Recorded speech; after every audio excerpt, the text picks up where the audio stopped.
اللہ نے میرے نبی کو کیسا بنایا؟ ایک بدو عورت ہے، انپڑھ عورت ہے، ام معبد الخزاعیہ، وہ میرے نبی کا حلیہ بتاتی ہے. آپ کو ترجمہ کر کے سناؤں گا، لیکن آپ الفاظ کا ردم اور الفاظ میں میوزک وہ آپ سب محسوس کریں گے.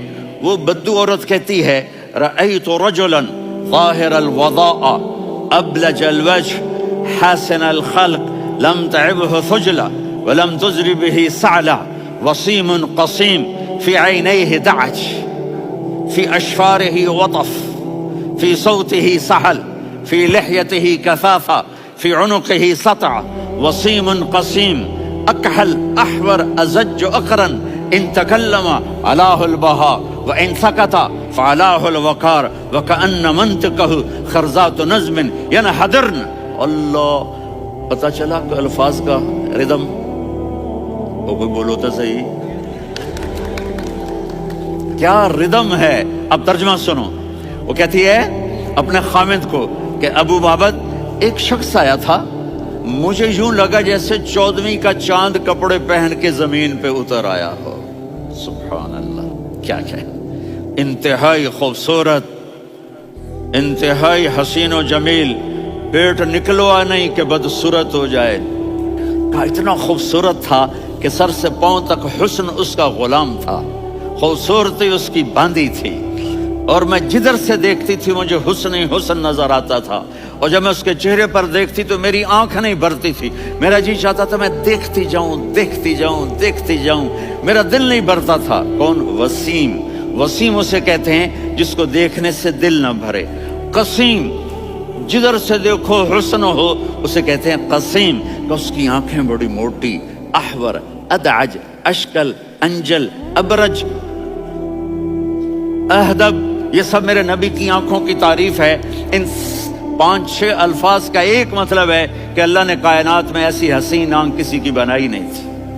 حسن و جمال آنکھوں میں، اور پلکیں بڑی لمبی. یہ عورتیں یہاں نکلی لگا لیتی ہیں نا لمبا لمبا کرنے کے لیے، تو میرے نبی کے قدرتی یہ بال لمبے تھے حسن کو بڑھانے کے لیے. داڑھی بڑی خوبصورت تھی.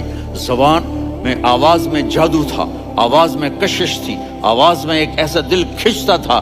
گردن لمبی تھی، سر سے پاؤں تک حسن و جمال تھا. جب وہ بولتے تھے نور چھا جاتا تھا، جب وہ خاموش ہوتے تھے وقار چھا جاتا تھا. اور سوا البطن و صدر، سینہ اور پیٹ برابر. سبت القصب، سیدھا قد تھا، سیدھا قد، بالکل سیدھا قد. عریض المنکبین، چھاتی چوڑی تھی. طویل الزندین، بازو لمبے تھے. رحب الراحہ، یہ ہتھیلی بڑی چوڑی تھی. چوڑی ہتھیلی سخاوت کی نشانی ہوتی ہے. رحبر. مسیح القدمین، پاؤں اتنے نرم تھے لگتا تھا اس پر تیل لگا ہوا ہے، اور پانی اس سے یوں نیچے چلا جاتا تھا. اور یمشی تکفین، کندھے جھکا کے چلتے تھے. اللہ، یہاں 4 آدمی سلام کریں تو آدمی یوں ہو جاتا ہے، اور میرے نبی کو فرشتے سلام کر رہے ہیں اور آپ یوں چلتے تھے، ایسے ایسے چلتے تھے، تھوڑے سے کندھے جھکا کے چلتے تھے. ایسے آپ کبھی نہیں چلے. جو دیکھنے میں ایسا حسین ہو اس سے پیار کیوں نہ کیا جائے. خاندان اونچا ہو تو آدمی اس کی قدر اور عظمت کرتا ہے. میرے نبی کا خاندان کیا ہے؟ میرے نبی نے فرمایا اللہ نے آدم کی ساری اولاد سے عرب کو چنا، عرب کی ساری اولاد سے مضر کو چنا، مضر کی ساری اولاد سے قریش کو چنا، قریش کی ساری اولاد سے ہاشم کو چنا، اور ہاشم کی ساری اولاد سے اللہ نے مجھے چنا. میں سب سے اعلیٰ خاندان کا ہوں، عالی نسب ہوں. میرے اللہ نے میرے 10 نام رکھے ہیں. میں محمد، میں احمد، میں ماہی، میں حاشر، میں عاقب، میں فاتح، میں ابو القاسم، میں طٰہٰ، میں یاسین. ان سے پوچھو. میں ایک مثال دیتا ہوں. محبت ہوتی ہے نا، چھوٹا بچہ گود کا، میرا چاند، میرا دلارا، یہ اس کا بچہ ہے بٹن جتنا، یہ نبیل کا اتنا سا ہے، تو اس کو کبھی یوں اٹھاتا ہے، کبھی یوں اٹھاتا ہے، کبھی یوں اٹھاتا ہے، کبھی یوں اس کو لوریاں دیتا ہے. میرا چاند، میرا کالا ٹٹ، میرا چاند، میرا چاند، میرا چاند.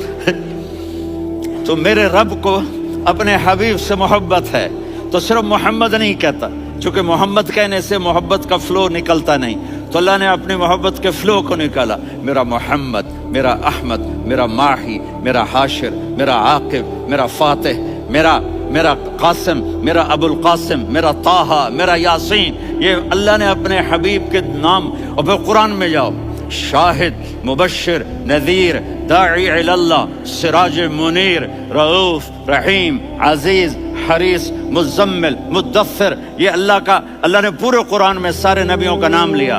یا عیسیٰ، یا موسیٰ، یا یحییٰ، یا ابراہیم، یا نوح، نام لے کر پکارا. لیکن اپنے حبیب کو ایک دفعہ بھی یا محمد نہیں کہا، بلکہ لقب سے پکارا. یا ایھا النبی، یا ایھا الرسول، یا ایھا المزمل، یا ایھا المدثر. میرے رب نے اپنے حبیب کو ساری نسلوں میں سب سے عالی نسل بنایا. اگر اپنے نبی سے پیار نہ کریں تو کس سے پیار کریں؟